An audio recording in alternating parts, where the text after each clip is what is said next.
Le scalpel trancha la chair avec une précision chirurgicale, et Marlène hurla intérieurement, non de douleur physique, mais de cette terreur viscérale qui vous ronge l'âme quand on donne un morceau de soi à l'être qu'on aime. Diane, immobile sur le lit adjacent, les yeux clos sous l'anesthésie, ignorait encore que ce geste, murmuré dans l'ombre d'une nuit barcelonaise, scellerait leur destin d'une façon qu'aucune des deux n'aurait pu imaginer. Et au dehors, sous le ciel plombé de la Sagrada Familia, la pluie se mit à tomber comme des larmes divines, lavant les rues d'un péché qu'elles portaient toutes deux depuis trop longtemps. Marlène avait débarqué à Barcelone comme une tempête d'été, imprévisible et ardente, à l'âge de 25 ans. Originaire d'un petit village provençal, elle fuyait les chaînes d'une vie étriquée, un père alcoolique, une mère résignée, et ce vide abyssal qui creusait son cœur depuis l'adolescence, quand elle avait compris que son désir pour les courbes féminines n'était pas une anomalie, mais une flamme inextinguible. La Catalogne, avec ses ruelles labyrinthiques et son air salin chargé de promesses, lui semblait un refuge idéal. Elle s'installa dans un appartement exigu du quartier du Raval, où les graffitis criards côtoyaient les odeurs de paella et de jasmin fané. Pour survivre, elle jonglait entre des jobs précaires, serveuse dans un bar à tapas bondé, modèle occasionnel pour des artistes de rue qui la dépeignaient comme une muse bohème aux yeux verts perçants et aux cheveux châtains cascadant en boucles rebelles. C'est là, un soir doux étouffant, que leurs regards se croisèrent pour la première fois. Diane Vasseur, 50 ans passés, était une figure énigmatique de l'élite barcelonaise. Française d'origine, installée en Espagne depuis 2 décennies pour gérer un empire viticole hérité de son défunt mari, un magnate catalan mort trop tôt d'une crise cardiaque, elle exsudait une élégance intemporelle. Ses cheveux poivre et sel, coupés courts en un carré impeccable, encadraient un visage aux traits ciselés, où des yeux bleu acier trahissaient une vie de combats intérieurs. Vêtue d'une robe fourreau noire qui soulignait sa silhouette élancée, elle sirotait un verre de son propre Rioja dans ce bar enfumé, observant la foule comme une lionne en quête de proie ou de salut. Marlène, trait en main, trébucha presque en posant l'assiette de gambas devant elle. « Pardonnez-moi, madame », balbutia-t-elle, rougissant sous le poids de ce regard qui la transperçait. Diane sourit, un sourire en coin qui illumina la pièce plus que les guirlandes de lumière festive.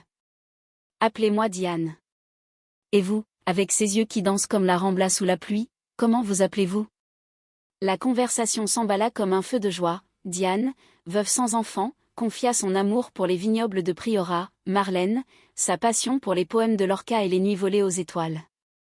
À la fin de la soirée, Diane glissa sa carte dans la main de Marlène. « Si vous cherchez plus qu'un plateau de serveuse, appelez-moi. La vie est trop courte pour les chaînes. » Ce fut le début d'une danse dangereuse. Diane offrit à Marlène un appartement meublé dans le quartier chic de Gracia, un salaire généreux pour assistance personnelle, des dîners mondains, des voyages en Andalousie, des soirées au lycée pour écouter du Ravel. Les langues se délièrent vite. Marlène devint la « Sugar Baby » de Diane, un titre murmuré avec un mélange de jalousie et de mépris par les cercles huppés de Barcelone. Mais derrière les cadeaux somptueux, un collier de perles noires, une robe de soie sauvage se tissait un fil plus ténu, plus vrai, l'amour. Diane, qui avait épousé par convention un homme qu'elle n'aimait pas, découvrait enfin la saveur interdite d'un désir authentique. Marlène, pour la première fois, se sentait vue, non comme un objet de pitié ou de curiosité, mais comme une âme sœur. Leur nuit était un poème vivant. Dans la villa de Diane perchée sur les collines de Tibidabo, avec vue sur les lumières scintillantes de la ville, elle s'enlaçait sous des draps de lin égyptien. Diane, avec ses mains expertes de vigneronne, traçait des cartes invisibles sur la peau de Marlène, murmurant des mots en français ancien. « Tu es mon vin millésimé, ma révolte contre le temps. » Marlène, plus impulsive, répondait par des baisers fiévreux, des rires étouffés contre le cou de Diane, où pulsait un pouls rapide comme un flamenco. Elle parlait de tout, de la mélancolie de Verlaine, des injustices des familles bourgeoises qui rejetaient les amours, contre nature, de ce monde catalan bouillonnant d'indépendantisme où même l'amour devait se cacher derrière des façades dorées. Pourtant, les ombres planaient. La nièce de Diane, Élise, une avocate ambitieuse de 35 ans aux lèvres pincées et au chignon impeccable, voyait en Marlène une intrigante. Une aventurière, tante, sifflait-elle lors des dîners familiaux aux masses provençales reconverties en cave. Elle te plume comme un pigeon, et toi, tu fonds comme du fromage au soleil. Diane balayait ses accusations d'un geste las, mais le doute s'insinuait. Marlène, de son côté, luttait contre son propre fantôme. Était-ce vraiment l'amour, ou la peur de retomber dans la misère? Une nuit, après un gala au Palo de la Musica, où Diane avait présenté Marlène comme sa compagne de voyage, Élise les avait acculés dans un couloir orné de mosaïques. Profite en tant que ça dure, petite. Les testaments se réécrivent plus vite que les cœurs. L'automne apporta le premier coup de tonnerre. Diane s'effondra lors d'une dégustation à Sitges, le visage blême, les reins en feu. Diagnostic, insuffisance rénale chronique, un mal sournois hérité de son père vigneron, rongé par les pesticides. Les médecins du hôpital clinique furent formels, dialyse ou greffe, sinon 6 mois tout au plus. Diane, stoïque, refusa de s'appesantir. La vie est un vin aigre-doux, ma chérie. On boit jusqu'à la lie. Mais Marlène, dévastée, passa des nuits blanches à fouiller les forums médicaux, à supplier les cieux catalans pluvieux. Quand les tests de compatibilité arrivèrent un miracle statistique, Marlène n'hésita pas. Je te donne un rein, Diane. Pas pour l'argent, pas pour le titre de Sugar Baby. Pour nous. La préparation fut un calvaire émotionnel. Élise, informée par un médecin complice, lança une offensive, rumeurs dans les salons barcelonais, insinuations auprès des notaires. Elle te manipule, tante. Imagine, un rein en échange d'un empire? C'est du chantage déguisé en dévotion. Diane, affaiblie, vacilla. Une dispute éclata dans la chambre aux rideaux de velours, sous le portrait fané du mari défunt. Et si elle n'était là que pour ça, Marlène? Les jeunes comme toi. Elle brûle vite, puis demande la note. Les mots de Diane, prononcés d'une voix brisée, transpercèrent Marlène comme un poignard. Elle s'enfuit sous la pluie torrentielle de la Plaça Catalunya, courant jusqu'à l'appartement du Raval, où elle pleura jusqu'à l'aube, se maudissant d'avoir cru en un conte de fées lesbien au pays des ombres longues. Pourtant, l'amour, ce traître magnifique, ramena Marlène à l'hôpital 3 jours plus tard, les yeux rougis mais la détermination forgée dans le feu. La greffe eut lieu par une matinée grise de novembre, quand les feuilles des platanes de la diagonale tourbillonnaient comme des confidences avortées. Marlène se réveilla dans une chambre adjacente, un cathéter dans le bras, une douleur lancinante irradiant de son flanc gauche. Mais le plus dur n'était pas la chair entaillée, c'était le silence de Diane, qui, éveillée la première, refusa de la voir pendant 48 heures. « Laisse-moi digérer ce don, ma tempête », écrivit-elle sur une carte postale représentant la Casa Batlló, ses mots tremblants comme les ondulations de Gaudí. La convalescence fut un ballet de silence et de gestes volés. Diane, avec son nouveau rein battant au rythme du cœur de Marlène, reprit des forces dans la villa de Tibidabo. Les promenades dans les jardins touffus devinrent rituels, main dans la main le long des allées de rosiers écarlates, Diane confiait ses peurs les plus intimes. « J'ai vécu une vie de masque, Marlène. Mariage arrangé, affaires impitoyables. Toi, tu es le premier rayon qui perce les nuages. Mais Élise a raison, je suis une vieille folle, et toi, une fleur trop jeune pour mes épines. » Marlène, boitant encore, s'agenouillait pour cueillir une rose, l'offrant à Diane avec un baiser sur la paume. L'amour n'a pas d'âge, seulement des saisons. Et la nôtre est l'automne doré, avant l'hiver. Mais Élise, cette vipère en tailleur Chanel, ne lâchait pas prise. Elle ourdit son piège avec la précision d'un procès, faux témoignage de témoins, dans le Raval affirmant que Marlène avait un passé de call girl, des ragots amplifiés par des articles anonymes dans El Periódico. Pire, elle falsifia des emails, faisant passer Marlène pour une manipulatrice qui avait forcé la greffe en menaçant de rompre. Diane, isolée dans son lit de malade, lut ses poisons un soir de tempête, le tonnerre roulant sur la mer comme un jugement divin. Le lendemain, elle convoqua Marlène dans le bureau lambrissé, entourée de bouteilles de vin millésimées. « Pars, Marlène. Avant que je ne te haïsse pour de bon. C'était une erreur, serein. Un chantage déguisé en sacrifice. » Le cœur de Marlène se brisa en 1000 éclats de verre de Murano. Elle quitta la villa sans un mot, emportant seulement le collier de perles et un vieux carnet de poèmes que Diane lui avait offert. Barcelona, cette amante capricieuse, l'accueillit à bras ouverts dans sa fureur. Elle erra dans le Barry gothique, buvant du sangria aigre dans des tavernes sombres, dormant sur des bancs du parc de la Ciutadella. Les nuits étaient hantées par le fantôme de Diane, son rire rauque, son parfum de lavande et de terre rouge. Sugar Baby, se moquaient les murmures de la ville, tu as donné ton âme pour des miettes. Un soir, acculée par la misère, Marlène envisagea le pire, un saut dans les eaux noires du port, où les lumières du marmanium dansaient comme des sirènes moqueuses. C'est alors que le destin, ce scénariste cruel, intervint. Une lettre arriva, cachetée du sceau notarial, datée de la veille de la greffe. Diane, dans un sursaut de lucidité, avait réécrit son testament, tout à Marlène les vignobles, la villa, les comptes en banque gonflés de décennies de négoce. Pour l'unique qui m'a donné la vie 2 fois, concluait-elle d'une écriture fine. Mais Élise, flairant le vent tourné, contre-attaqua avec une fureur légaliste, contestation pour influence indue, audience au tribunal de la Rambla, où les avocats disséquaient leur amour comme un cadavre sur la table d'autopsie. Le procès fut un cauchemar théâtral. Marlène, pâle et amaigrie dans un tailleur emprunté, affronta les regards accusateurs, Élise, triomphante, brandissant les faux emails, des cousins éloignés susurrant « scandale lesbien » derrière leurs éventails. Diane, trop faible pour témoigner, envoya une déposition vidéo depuis son lit d'hôpital. Marlène n'est pas une voleuse d'organes, mais ma sauveuse. Notre amour, forgé dans le feu de la chair et de l'âme, transcende vos mesquineries bourgeoises. Ces mots, prononcés d'une voix chevrotante, firent vaciller la salle. Marlène, larmes aux yeux, raconta leur histoire, pas de chantage, mais un choix libre, un don d'amour pur comme le sang qui coulait désormais dans les veines de Diane. Pourtant, la trahison culmina lors d'une audience nocturne, quand Élise révéla son atout maudit, un enregistrement volé, où Marlène, ivre de désespoir post-rupture, confiait à une amie « J'ai tout donné pour elle. Et si c'était pour rien ? L'argent, au moins, me rachèterait une vie. » Hors contexte, c'était une confession d'Anigne. Diane, apprenant la nouvelle par la presse, sombra dans une rechute, rejet du greffe, fièvre galopante. Marlène, effondrée, se rua à l'hôpital, forçant les portes gardées. Dans la chambre faiblement éclairée, Diane, reliée à des machines bipantes, murmura, trahie par ma propre chair. Et par la tienne, peut-être. Va-t'en, Sugar Baby. Laisse-moi mourir en paix.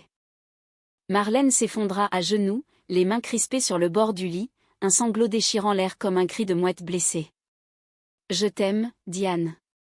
Pas pour les vignes, pas pour l'or. Pour tes silences, tes rires, ce rein qui bat en toi comme un serment. Diane, dans un dernier sursaut, tendit la main, effleurant la joue de Marlène. Pardonne-moi. Mon amour. Diane ne mourut pas cette nuit-là. Les médecins, alertés par l'émoi, stabilisèrent la greffe avec une perfusion d'urgence, et un calme précaire s'installa. Mais le procès s'embrasa comme un feu de forêt en Catalogne sèche. La presse locale, friande de drames bourgeois, titrait « L'amour interdit et le rein volé », transformant leur intimité en spectacle public. Marlène, traquée par les paparazzis aux abords du tribunal, trouva refuge chez une ancienne amie du Raval, une tatoueuse lesbienne nommée Sophia, qui l'accueillit avec du thé à la menthe et des conseils crus « Bats-toi, chica. L'amour, c'est une guerre, perds pas ton terrain pour une vipère comme Élise. » Renforcée par ce havre, Marlène contre-attaqua. Avec l'aide d'un jeune avocat pro bono, passionné par les droits LGBTQ+ en Espagne post-franquiste, elle produisit des preuves irréfutables, expertise médico-légale confirmant la compatibilité naturelle de la greffe, témoignages de domestiques de la villa attestant à leur nuit tendre, et surtout, le journal intime de Diane, exhumé des tiroirs du bureau. Les pages, jaunies par les ans, dépeignaient Marlène non comme une profiteuse, mais comme une muse salvatrice. Elle m'a appris à respirer à nouveau, à aimer sans chaîne. Si je pars, que tout soit à elle mon cœur, mes biens, mon legs. Le jour du verdict, la salle du tribunal croulait sous la tension. Élise, livide dans son ensemble gris-perle, serrait son sac comme un bouclier. La famille Vasseur, alignée comme des fantômes en deuil anticipé, chuchotait des prières catholiques hypocrites. Le juge, un homme bourru aux lunettes cerclées d'or, lut la sentence d'une voix monocorde. La contestation est rejetée. Mademoiselle Marlène reçoit l'héritage intégral, en reconnaissance d'un don vital et d'une union authentique. Un murmure parcourut l'assemblée, Élise se leva d'un bond, hurlant « C'est un vol. Une abomination. Mais les huissiers l'emportèrent, et Marlène, seule au milieu de la tempête, sentit un poids s'envoler non de triomphe, mais de libération amère. Diane, informée par téléphone depuis sa chambre, rit faiblement, un rire qui cascada comme du champagne pétillant. « Viens me voir, ma rebelle. Nous avons gagné une bataille, mais la guerre de l'âme continue. » Marlène accourut, traversant Barcelone sous un soleil hivernal radieux, les rues pavées de confettis de feuilles mortes. Dans la chambre, baignée de lumière méditerranéenne, elles s'étreignirent pour la première fois depuis la trahison. Les lèvres de Diane, sèches mais chaudes, effleurèrent celles de Marlène. « J'ai douté, pardon. Ton rein bat en moi comme un rappel, l'amour n'est pas transaction, mais transcendance. » Les mois suivants furent un renouveau fragile. Diane quitta l'hôpital pour la villa, où Marlène, désormais châtelaine improbable, apprit les arcanes du vin, vendange sous le soleil implacable de Priorat, assemblage dans les caves humides où l'air sentait la terre et le mystère. Leur amour, jadis furtif, s'épanouit au grand jour des dîners aux chandelles sur la terrasse, des danses lentes au son d'un gramophone jouant Piaf, des promenades main dans la main le long de la Costa Brava, défiant les regards encore curieux. Élise, bannie par le testament, s'exila à Madrid, emportant sa rancune comme un bagage maudit. La rumeur s'éteignit, remplacée par des murmures admiratifs. Elles sont le vin nouveau de cette ville figée. Pourtant, le chaos guettait dans l'ombre. Un soir de printemps, lors d'une réception au domaine, Diane s'effondra à nouveau non par rejet médical, mais par un secret enfoui, un cancer du pancréas, diagnostiqué tardivement, qu'elle avait eu pour ne pas alourdir le fardeau de Marlène. « Je ne voulais pas que tu portes deux croix », murmura-t-elle, pâle contre les coussins de soie. Marlène, dévastée, hurla contre les dieux indifférents. « Pourquoi nous, Diane ? Après tout ce sang versé, cette chair donnée ?» Diane, sereine dans sa vulnérabilité, caressa le visage de Marlène, parce que l'amour vrai est éphémère, comme un millésime rare. Il brille d'autant plus qu'il s'éteint vite. Prends tout, vis pour nous deux. Les derniers jours furent un poème d'adieu. Dans la chambre aux fenêtres ouvertes sur la mer, elles lurent Verlaine à voix haute, burent du vin doux jusqu'à l'ivresse des âmes. Diane s'éteignit une nuit de juin, sous un ciel étoilé où la voie lactée semblait un chemin de perles. Marlène, veillant à son chevet, sentit le dernier souffle comme un baiser éternel. Le matin, Barcelona se réveilla en deuil discret, une femme d'affaires respectée emportée par la maladie, laissant un empire à sa compagne. Le testament s'exécuta sans heures supplémentaires, mais la victoire légale ne combla pas le vide. Marlène, seule dans la vastitude de la villa, erra comme un fantôme parmi les vignes lourdes de raisins noirs. Les employés, respectueux, la saluèrent de « Sonora Vasseur », un titre qui sonnait comme une ironie cruelle. Elle vendit peu, garda les domaines pour honorer la passion de Diane, transforma une partie en refuge pour femmes LGBTQ+ en détresse, un legs humaniste, où des âmes brisées apprenaient à vendanger leur propre résilience. Pour Diane, gravait-elle sur la plaque d'entrée, qui m'apprit que l'amour est un don, non une dette. Les nuits étaient les pires, le lit immense, froissant le corps familier de Diane, résonnait d'échos rires étouffés, murmures en français. Marlène se réfugia dans l'écriture, un journal qui devint un roman inachevé, Le Rein de l'amour, une ode à leur histoire, où la sugar baby renaissait en vigneronne libre. Sophia, la tatoueuse, devint une confidente fidèle. Ensemble, elles arpentaient les Ramblas, buvant à la santé des amours défendus. Un soir, lors de la festa major de Gracia, Marlène croisa Élise par hasard, la nièce, vieillie par l'amertume, s'approcha, les yeux baissés. Je regrette, Marlène. La jalousie m'a dévorée. Diane m'avait écrit, protège-la, Élise. Elle est ton héritage aussi. » Ces mots, un pardon posthume, fissurèrent la carapace de Marlène. Elle invita Élise au domaine, et autour d'une bouteille de Rioja 2010, l'année de leur rencontre, elles parlèrent jusqu'à l'aube. Élise confessa, son propre amour perdu, un mariage hétéro forcé, une vie de regret. Tu étais la lumière qu'elle n'avait jamais eue avec nous. De cette réconciliation naquit une alliance fragile. Élise, avocate repentie, défendit pro bono les résidentes du refuge, transformant sa rancœur en justice. Un an jour pour jour après la mort de Diane, Marlène organisa une veillée au vignoble de Priorat. Sous un ciel crépusculaire, une centaine de silhouettes amantes, survivantes, curieux se rassemblèrent autour d'un feu de joie. Marlène, vêtue de la robe de soie que Diane lui avait offerte, leva un verre. À Diane, ma muse, ma greffée d'âme. Elle m'appelait Sugar Baby, mais j'étais son sang, son vin, sa révolte. Et aujourd'hui, je bois à la vie qu'elle m'a rendue entière. Les flammes dansèrent, illuminant des visages humides de larmes non de tristesse, mais de catharsis. Une jeune femme, une fugueuse du refuge, s'approcha. Merci, Marlène. Vous nous apprenez que l'amour, même brisé, repousse comme la vigne après l'incendie.